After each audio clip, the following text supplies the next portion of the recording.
का धाम सदा सुख जा, दुख कलेश का नाम। कहते हैं कि सुखी सुख का धाम था और दुख और कलेश, रोग और दोग, बीमारी, मार और कार, छीन झपट, मरना जलना, ये कोई नाम निशान को आने। सुखी का धाम था, सुखी का देश था, वही तो अपना देश है। उसी को छोड़ करके और आप यहाँ फंस गए आकर। बोलो। नई नई लीला सदा आनंद, हंस करे नित परमानंद। आपको आश्चर्य की बात होगी कि 50-50 करोड़ के फाटक ऐसे आंख बंद कीजिए तैयार हो गए, और उनका जलवा आप करोड़ों वर्षों तक देखते रहे, खत्म ना हो। ये वहां का आनंद है और सब लोगों का ही है। ऐसे बंद किए देखिए तो ये है वहां नई नई तरह तरह की, एक एक छिन छिन में तरह तरह की लीला, तरह तरह के तमाशे सदा यानी वहां होते रहते हैं, और सब आनंद उसका सब लेते रहते हैं, और आनंद लेते हुए सब सत्पुरुष का दर्शन करते रहते हैं। बोलो। यही से बैठ करके लोग जाते हैं, इसी मनुष्य शरीर से। ये मंदिर है, ये नौका है, इस पर आप बैठे हो, यहीं से जाते हो, यहीं से वहां से यहाँ आते हो। ये इतना मूल्यवान है, इतना कीमती, सोना चांदी हीरे जवाहरात ये जगत के अगर रख दिए जाए तो कुछ नहीं इसके सामने, ऐसा कीमती है। और उसको आपने मोरियों के मलमूत्र में बहा दिया और उसकी कोई कीमत नहीं है। अनमोल मनुष्य शरीर की, इसी में बैठ के मालिक पाया जाता। बोलो। अमी आहार भोग पर चंड, सच खंड वह धाम अखंड। सतलोक जो है सचखंड है, अखंड धाम, सब अमृत का आहार करते हैं। 24 घंटे हर क्षण अमृत बरसता रहता है, तुरते उसको पीते हैं। अब ये पानी नहीं है वहां, पानी वहां नहीं है, ये पानी तो यहाँ है। कभी ठंडा हो जाए, कभी गर्म हो जाए, ये नहीं। कहते हैं वो सागरी अमृत का है। सब लोग सतलोक में उस धाम में सब मतलब ये कि अखंड और अचल है, चलामान परिवर्तनशील वहां कोई नहीं है। बोलो। तासे भमर गुफा रच राखी, सोहं पुरुष नाम कह बाकी। अब संतों ने बयान किया है कि सतपुरुष ने जब नीचे उतारा तो पहले भंवर गुफा स्थान बनाया, और उस पर मतलब सोहं पुरुष को यानी महाकाल पुरुष को विद्वान बैठा दिया। ये रचना का अब शुरुआत है उनकी। अब सतलोक से नीचे जब उतारा तो रचना तो उन्होंने कर दी, यहाँ वहां सब मंडलों की रचना कर दी, लेकिन जब उतारा तो भंवर गुफा स्थान सोहं पुरुष को लेकर उनको बैठा दिया। इन्हीं को महाकाल पुरुष कहते हैं। बोलो। मासो न एक रचा ठिकाना, दीपया चिंत महामैदान। भाई एक भंवर गुफा स्थान जो है वो मतलब है कि एक दीप उन्होंने बना करके इन पुरुष को, सोहं पुरुष को स्थापित कर दिया, और यह अचिंत दीप है, उसमें भी कोई चिंता वाली बात नहीं है, लेकिन सतलोक से अलग है।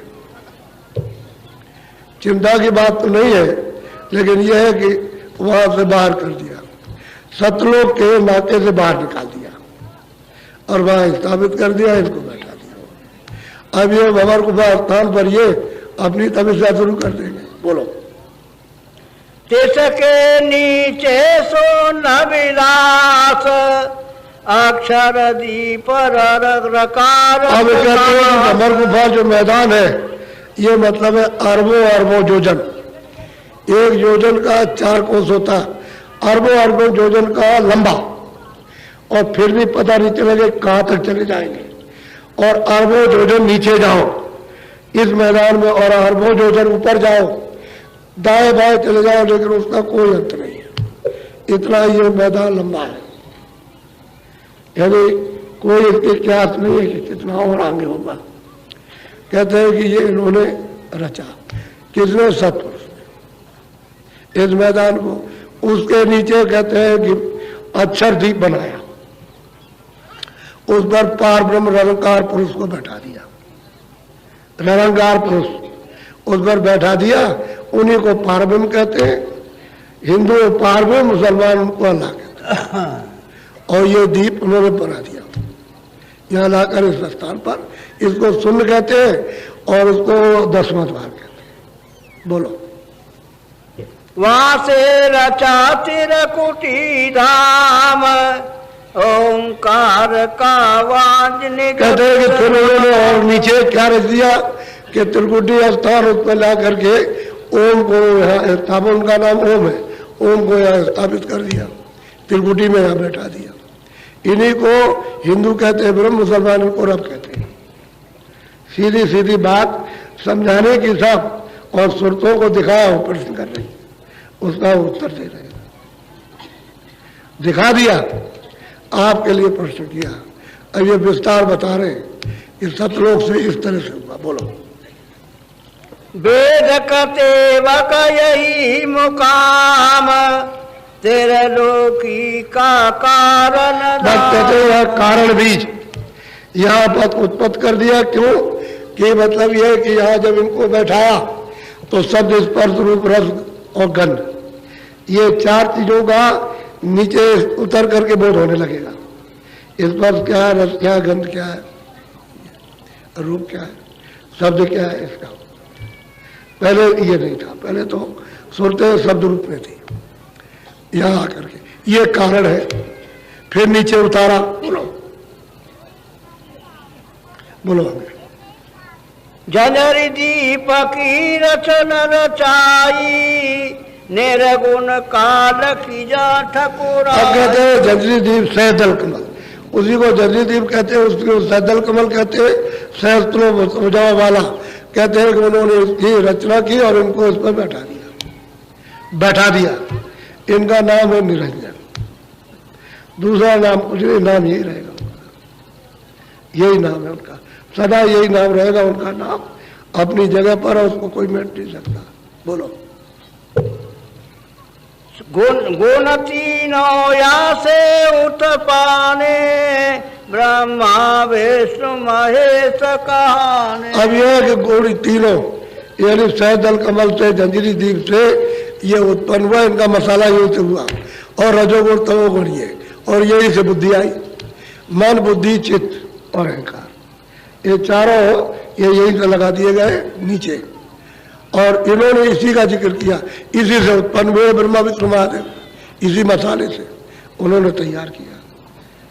नीचे आद्या महाशक्ति इसी मसाले में, वो जो उधर से उतार करके ले आए, जो पहले कहा था दो कला उतारी है, तो एक मतलब जंजीर दीप के नीचे और इनको ऊपर बैठा दिया, ये उनके पुरुष हो गए, उनके अर्धांगिनी हो गए, आद्या महाशक्ति इनका नाम, ये उनका आद्या महाशक्ति नाम। इन्हीं से ब्रह्मा विष्णु महादेव उत्पन्न हुए। बोलो। अब वो तो वहां रहते हैं, लेकिन यहाँ जब मृतलोक में आएंगे तो इस शरीर में वो वही की सूरत आएगी, वो नहीं आएंगे, वो नहीं, वो सूरत आएगी। वो तो जब आएंगे जितना समय उनको दिया गया कि इतने समय में बैठ के ये काम करो, उत्पत्ति का पालन का पड़ेगा, तब उसके बाद बदल देगा तो दूसरा आ जाएगा। तो उन्हीं के गुण को लेकर के फिर मनुष्य शरीर में आए और उनको यहाँ से प्राप्त किया कि इनके गुण क्या है, ब्रह्मा के, विष्णु के और शिव के। तो उन्होंने यहाँ आकर के जन्म धारण किया, जैसे आप जन्मते हो, और फिर तपस्या की, उसमें उन्होंने जाना, उनको प्राप्त किया, तब यहाँ भेद लिखे। ऐसे नहीं, उनके गुणों को जानकर, उनको देख करके और फिर उनकी साधना करके, और तब उन्होंने ये लिखा, तब इनको वाणी सुनाई दी मनुष्य शरीर में। पहले तो उनको वहां पैदा किया, वो तो लिंग शरीर में रहते हैं, अब भी रहते हैं, पहले भी रहते थे, तो लिंग शरीर है उनका। लेकिन स्थूल शरीर में आएंगे तो उनको साधना करनी पड़ी। तब उन्होंने इनके गुण इजहार किए, इन्हें बयान किए गुण कि उनके गुण क्या क्या है, इनका गुण, उनका गुण, उनका गुण, ये गुण बताए। बोलो। यहाँ से सरगुण रचा पसारा, चार खान उत्पन्न। अब यही इन्होंने तो इनको पैदा कर दिया, अब यही से इनको दे दिया सब कि ये सब तुम मसाला बना करके सब अब ये बनाओ, यानी मनुष्य शरीर और पृथ्वी पे भेजो चारों खाने, और जितने 84 लचीनियाँ उसके बाद में नरक सब इनको सुपुर्द कर दिया। अब ये सब इनको मसाला दे दिया, अब ये सब ये काम करते रहते हैं। तो आद्या महाशक्ति तो कुछ करती नहीं। और निरंजन भगवान जो सहदल कमल में जंजीरी द्वीप पे बैठे हुए कुछ नहीं करते, वो तो सब अपने मुकाम पे बैठ के सब उसी सत्पुरुष का ध्यान करते, सब सौंप दिया इनको ब्रह्मा विष्णु महादेव। अब ये अपना अपना काम करते रहते हैं। इन्होंने आद्या महाशक्ति को आदेश दिया कि इन तीनों में से ब्रह्मा विष्णु महादेव ये मेरा भेद न जानने पाए। उनको इनका भेद मालूम नहीं, निरंजन भगवान का, ये इनके पिता है। आपको क्या पता चलेगा कि किस तरह से रचना का विस्तार तो इन्होंने चारों खाने तो इन्होंने बनाई, ब्रह्मा विष्णु महादेव ने। और ये उत्पत्ति और प्रलय पालन तो यही करते हैं तीनों। एक उत्पत्ति करता है, दूसरा पालन पोषण, तीसरा फौरन संहार कर देता है। उसका काम ही यही है, उसको लौट देगा सबको, चाहे 84 को चाहे आप हो, सबको नाश कर देगा, छोड़ेगा वो किसी को नहीं। बोलो जन्मे मरे जीव 84 काल निरंजन डाली। जगत के मतलब जीव क्या करे, मनुष्य से मरते और फिर 84 में चले जाते हैं, वो नरकों में डालता, कर्मों का हिसाब अपना लेता रहता। ये विस्तार है, संक्षेप में बताया। विस्तार मतलब ये है कि बताने का तो बहुत है, लेकिन वो संक्षेप इशारे में कि भाई ये विस्तार उधर से। बोलो वह दयाल पद कोई न पावे, निर्गुण सरगुण चक्र। अब बात यह है कि वो दयाल पद जो है सतलोक जहाँ से हम सब आए हैं, कहते हैं वो दयाल पद तो कोई पाता नहीं, निर्गुण सरगुण में। अब कोई कहता है किसको मानते हो तुम, निर्गुण को मानते हो। निर्गुण क्या चीज है, कोई सरगुण को, कोई कहता है मूर्ति सरगुण है, तो कोई कहता है निर्गुण जो है वो भगवान को नहीं मानते। तरह तरह की विडंबना। सही बात तो ये है कि जब तुम्हारी आंख बंद हो जाए तो निर्गुण हो गया। अब बाहर की आंखें तुम्हारी बंद हो जाए, संसार का सब रूप रंग ये जो कुछ भी है सब निर्गुण हो गया। आंख तुम्हारी खुल जाए तो संसार का रूप रंग जो कुछ भी है वो सब का सब सरगुण हो गया। अब तुम्हारी अंदर की आंख बंद हो गई तो परमात्मा, परमात्मा की सृष्टि या स्वर्ग वैकुंठ हो या और ब्रह्मांड हो तो वो सब के सब निर्गुण हो गए। अब मतलब यह है कि अगर आंख खुल जाए तो सब सरगुण है, तो अंदर का सब कुछ सरगुण है। जब आंख दिमाग ज्ञान चक्षु तीसरा नेत्र खुलता है तो सब सरगुण पर उपासना, निर्गुण उपासना है ही नहीं, सब सरगुण चेतन उपासना है। इस भेद को जानते नहीं, लड़ाई झगड़ा करते हैं। तुम इसको नहीं मानते हो, उसको नहीं मानते हो, उसको नहीं, लड़ाई झगड़ा हो रहा। अरे भाई तुम्हारे अंदर आंख है, तीसरी आंख है। महात्माओं के पास जाओ जिनकी खुली हो, उनसे बैठ करके जरा पूछो कि भाई हमको भी आंख मिल सकती है, हमारी बन सकती है, तो खराब हो गई है। उसका मतलब यह है कि मलबा जमा हो गया, हटा देंगे तो आंख खुल जाएगी, देखने लगे, तब सरगुण उपासना होती है। समझिए, ऐसे आप जानते भी नहीं सरगुण क्या है। निराकार उपासना करते कहते हो, मतलब यह है कि नास्ते को नाश। संतों को सबने कहा नास्ते, क्योंकि वो तो सच्चे उपासक थे सरगुण के, वो तो आप तो देख रहे थे, इसलिए उपासना तो वो कर सकते हैं और आपने तो उनको देखा नहीं है। तो आपकी उपासना ये साकार हो गई। आप कभी कहते हो मूर्ति नहीं मानते, इसको नहीं मानते, उसको नहीं मानते, और वो सच्ची मूर्ति को मानते हैं जो चेतन है। आप ईंट पत्थरों की बना लेते हो और वहाँ वो चेतन मूर्ति है, उसको मानते हैं। वो तो सरगुण उपासना है। जब आँख खुल जाएगी तो सरगुण, आँख बंद जाएगी निर्गुण उपासना। तुम्हारी आँख बंद हो गई सब निर्गुण उपासना। अब ये साकार हुआ, ये भी बंद हो जाए तो ये भी सब निर्गुण हो गया। दोनों तरफ निर्गुण, इधर भी कुछ नहीं उधर भी कुछ नहीं। ये है असल में भेद इसका।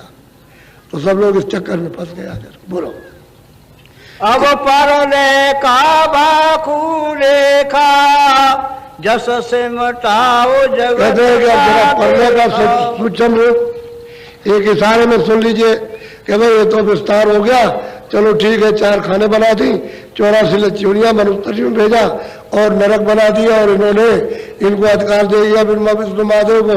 इन्होंने जीवों के साथ में मन बुद्धि चित्त अहंकार और रजोगुण तमोगुण और 10 इंद्रियां लगा दी। ये तो बता दिया, अब समटाओ कैसे होगा। बोलो काल आई जीवन को ग्रासा जीव समाने काल की। अब देखो काल ने क्या काम किया कि समय पूरा हो गया। जैसे मान लो सब का समय पूरा हो जाए तो काल आएगा और क्या करेगा, करेगा क्या, क्योंकि अब तो श्वास आपकी पूरी हो गई। तो इसको तो जो शरीर में श्वासें दी उस भंडार से उसको तो खत्म हो गई और फौरन अपने शब्द पे ले लेगा, अपने पे ले लेगा। तो मतलब फिर आप गिर जाएंगे, आपको हजम कर लेगा, खा लेगा। मतलब ये है कि आपको निकालेगा, निकल जाएगा, जैसे लील गया खा गया उसको निकल जाएगा, आपका कुछ नहीं रहेगा। तो जीवों को क्या काम किया कि श्वासों का तो वो भंडार खत्म कर दिया और अपनी श्वास पर सब शर्तों को लेकर के निकल गया। अब सिमटाव शुरू हो रहा।